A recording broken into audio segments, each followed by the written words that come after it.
already. Hey guys, down here, it's me, Jeffy, and Woody.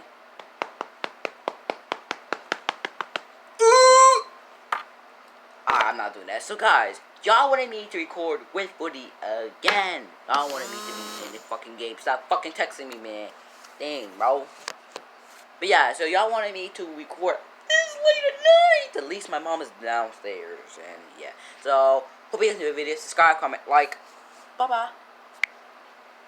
Tsunamis are some of the most powerful and deadliest forces of nature. Within recent memory, you may recall both the 2004 Indian Ocean tsunami and 2011 Japan tsunami, both of which resulted in catastrophic damage and loss of life. The Indian Ocean tsunami happened after a massive earthquake struck here in the Indian Ocean. The earthquake itself released more energy than every single explosive detonated in the entire Second World War, including the nuclear bombs. This enormous amount of energy created a tsunami that reached heights of 30 meters high in some places, or about the height of 17 people stacked on top of each other. The waves smashed into Indonesia, South Asia, and the east coast of Africa, punching as deep as 2 kilometers inland from the coast in some places. As you can see from photos like this one, the damage in these places was often extensive. The tragedy claimed the lives of around 250,000 people, making it the deadliest tsunami in all of history, while the 2011 Japan tsunami was the costliest in terms of damage. That tsunami was also generated by an earthquake that created waves as high as 40.5 meters, just about 5 meters shorter than the Statue of Liberty, that came slamming into the Japanese east coast, traveling up to 10 kilometers inland away from the coast. As you can see from photos like this that look like something straight out of a Hollywood blockbuster, with what used to be a road stretching out into the endless ocean, the economic cost to Japan was enormous. An estimated $300 billion in damages was done, more than the entire GDP of South Africa. But these are what are called regular tsunamis, and there is an entire other class of gigantic waves that are simply called mega tsunamis. Unlike a regular tsunami that is created by an earthquake, a mega tsunami is usually created when a massive amount of material suddenly falls into water, which displaces that water into a huge wave.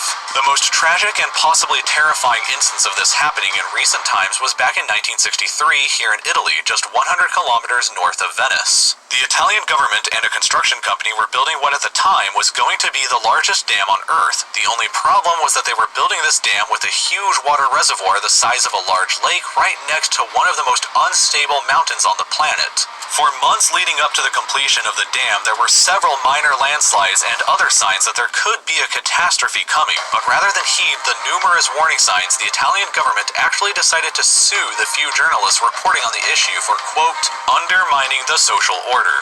The government and company continued to ignore all the warning signs until it was obvious that the mountain was actually going to collapse directly into the dam's reservoir. The engineers calculated the landslide that would likely occur, lowered the water in the reservoir to what they believed was a safe level, and then actually stood on top of the dam the night that they expected the landslide to occur to watch it all go down. The only problem was, the landslide ended up being over 10 times more powerful than what their calculations had predicted.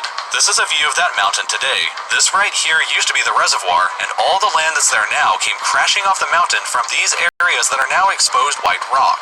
This tremendous amount of earth and rock fell into the reservoir in a matter of seconds, completely filled the entire reservoir, and generated a wave 250 meters high that flew over the top of the dam and into the villages below. The wave was almost the same height as the Transamerica building in San Francisco for some reference, and caused an impact crater 60 meters deep and 80 meters wide when it slammed into the ground on the other side of the dam. If you were standing from this angle looking up at the dam at the exact moment that the wave came over it, the entire sky that you see in this picture would be completely covered by water. This photo was taken in the town of Longarone, which before the mega tsunami looked like this, but afterwards looked like this, completely destroyed. Around 2,000 people lost their lives in the accident, but it's not actually the largest mega tsunami even in recent history. That distinction would have to go to a mega tsunami that happened here in Lituya Bay, Alaska back in 1958. A powerful earthquake caused a massive landslide to occur here at the backside of the bay.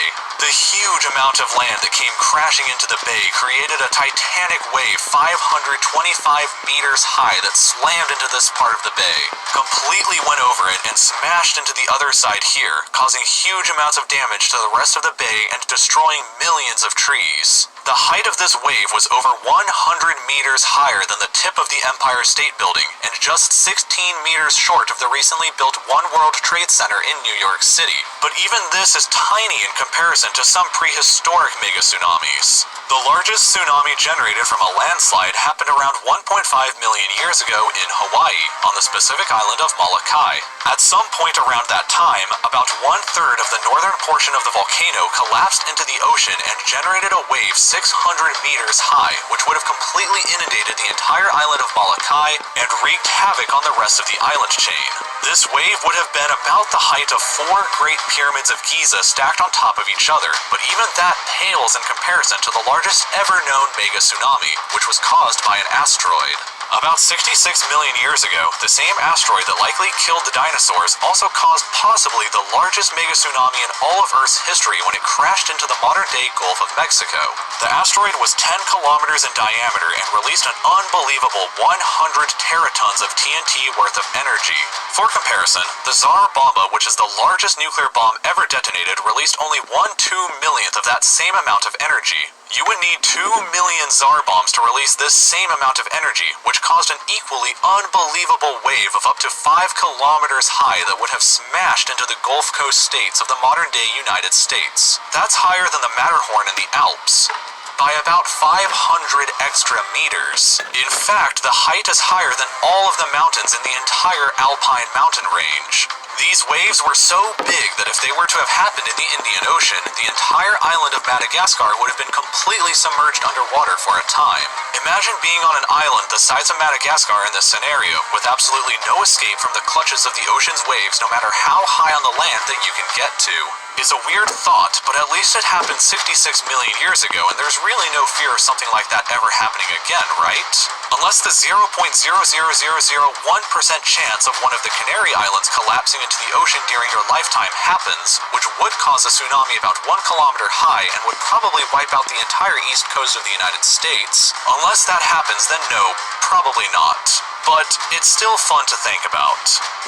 This video has been brought to you by Audible.com, with over 180,000... Well, that was so Pepe.